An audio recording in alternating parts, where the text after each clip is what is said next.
असं आहे की कर्जमाफी हा तात्पुरता आधार आहे, परंतु दीर्घकालीन धोरण शेतीच्या बाबतीमध्ये तयार करावं लागेल आणि मुख्यमंत्र्यांनी त्याची सुतवाचा केलेली आहे की शेतकरी परत कर्जबाजारी होणार नाही यासाठी त्याला लागणाऱ्या ज्या पायाभूत सुविधा आहेत त्या जास्तीत जास्त देणं आणि बाजारपेठा उपलब्ध करून देणं त्याच्या शेतमालाला, हे धोरण भविष्यकाळामध्ये राबवलं जाईल. ठीक, खरं तर एक मोठा दिवस आहे, कारण कर्जमाफीची घोषणा मुख्यमंत्र्यांनी केली. मात्र ही कर्जमाफीची घोषणा करत असताना यात पात्र शेतकरी कोण असणार आहे यावर काही सविस्तर सांगण्यात नाही आलं. काय बोलाल? 2025 पर्यंत सप्टेंबरच्या जे शेतकरी थकबाकीदार आहेत पीक कर्जासाठी, ते शेतकरी पात्र असणार आहेत आणि त्या शेतकऱ्यांना 2 लाखापर्यंत त्या ठिकाणी कर्जमुक्ती मिळेल.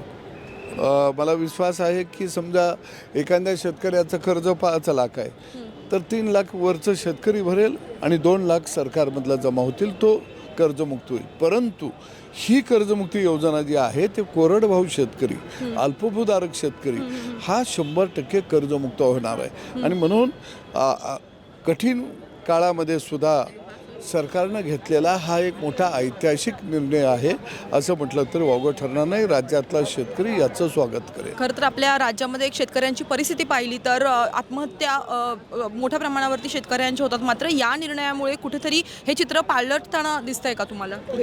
असं आहे की कर्जमाफी हा तात्पुरता आधार आहे, परंतु दीर्घकालीन धोरण शेतीच्या बाबतीमध्ये तयार करावं लागेल आणि मुख्यमंत्र्यांनी त्याची सुतवाचा केलेली आहे की शेतकरी परत कर्जबाजारी होणार नाही यासाठी त्याला लागणाऱ्या ज्या पायाभूत सुविधा आहेत त्या जास्तीत जास्त देणं आणि बाजारपेठा उपलब्ध करून देणं त्याच्या शेतमालाला, हे धोरण भविष्यकाळामध्ये राबवलं जाईल. ही भूमिका मुख्यमंत्र्यांनी त्या ठिकाणी मांडली. खरं तर आपला जो शेतकरी आहे तो पारंपरिक शेतीवर अवलंबून असतो. मात्र आज मुख्यमंत्र्यांनी पारंपरिक शेतीच्या सोबतच शेतकऱ्यांनी पशुपालन देखील करावं आणि त्यासाठी देखील काही महत्त्वाच्या घोषणा त्यांनी केलेल्या आहेत. एक आहे की शेतीला जे काही जोडधंदे आहेत, तो पशुपालनामध्ये दुग्ध व्यवसाय असेल, शेळीपालन व्यवसाय असेल, अजून कुक्कुटपालन व्यवसाय असेल, अशा वेगवेगळ्या व्यवसायासाठी सुद्धा त्यांनी मोठ्या प्रमाणामध्ये निधी त्या ठिकाणी राखीव ठेवलेला आहे किंवा या बजेटमध्ये धरलेला आहे. आणि म्हणून मला वाटतं की शेतकऱ्याला आणि शेती व्यवसायाला डोळ्यासमोर ठेवून हा सादर झालेला किंवा मांडलेला अर्थ. सर, एक शेवटचा प्रश्न. बजेट सादर झाला, शेतकऱ्यांची कर्जमाफी पण झाली, मात्र त्याविषयी काही सविस्तर सांगण्यात नाही आलं की किती म्हणजे त्याचा आकडा किती आहे सध्या बजेटचा शेतकऱ्यांसाठी जो ठेवण्यात आला आहे तो? कसं आहे की आता ही जी माहिती आहे त्या बँकेकडून सरकारकडं जमा झाली असेल, परत जमा होईल की विकास सोसायटीच्या माध्यमातून किती शेतकऱ्यांनी पीक कर्ज घेतलं आहे, पुन्हा कोऑपरेटिव्ह बँकेच्या माध्यमातून किती शेतकऱ्यांनी घेतलं आहे, नॅशनलाइज बँकेच्या माध्यमातून किती घेतलेलं आहे, याचे काही डेटा त्यांच्याकडे गोळा झाला असेल. निश्चितपणानं भविष्यकाळामध्ये तो डेटा प्रसिद्ध केला जाईल. जे लोक राहिलेले आहेत, जे शेतकरी वंचित असतील त्यापासून, त्यांची माहिती नंतर गोळा केली जाईल आणि एकही शेतकरी वंचित राहणार नाही ही भूमिका सरकारची आहे.